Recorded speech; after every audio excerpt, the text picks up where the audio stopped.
बोल बम बम बोल बम बम बोल बम बम बम बम बम बोल बम बम बोल बम बम बोल बम बम बम बम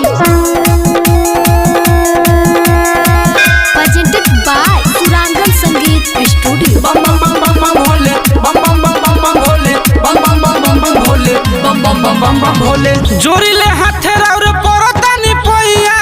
आगोले सावन कोरी कोनो उपइया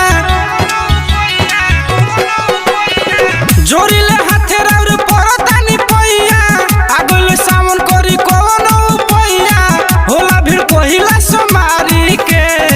होला भीड़ पहिला सोमारी के ए सैया असो बोलबम जाई ए सैया असो बोलबम जाइब बुकिंग करा दी कोनो गाड़ी के ए सैया असो बोलबम जाइब बुकिंग करा दी कोनो गाड़ी के जय जय जय जय जय शिव जय जय जय जय जय शिव जय जय जय जय जय शिव जय जय जय जय जय Shiv Mixed by Amir Aryan। जहाई के कांवर ले आदी बाते का दी कहत बता दी ए जी कहल मानी मोरा बात के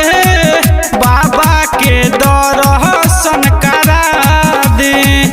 बाबा के दर्शन करा दी हो जाई कृपा भोरी गोदिया हमार हो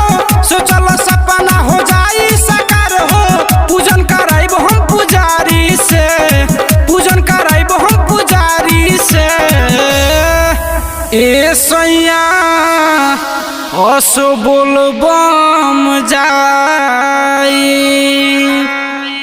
ए सैया असो बोलबम जाइब बुकिंग करा दी कोनो गाड़ी के ए सैया असो बोलबम जाइब बुकिंग करा दी कोनो गाड़ी के जय जय जय जय जय शिव जय जय जय जय जय शिव जय जय जय जय जय शिव जय जय जय जय जय Shiv Presented by Surangan Sangeet। चली ना बाबा के दुआरे दूर होई संकट बीमारी सुनी ना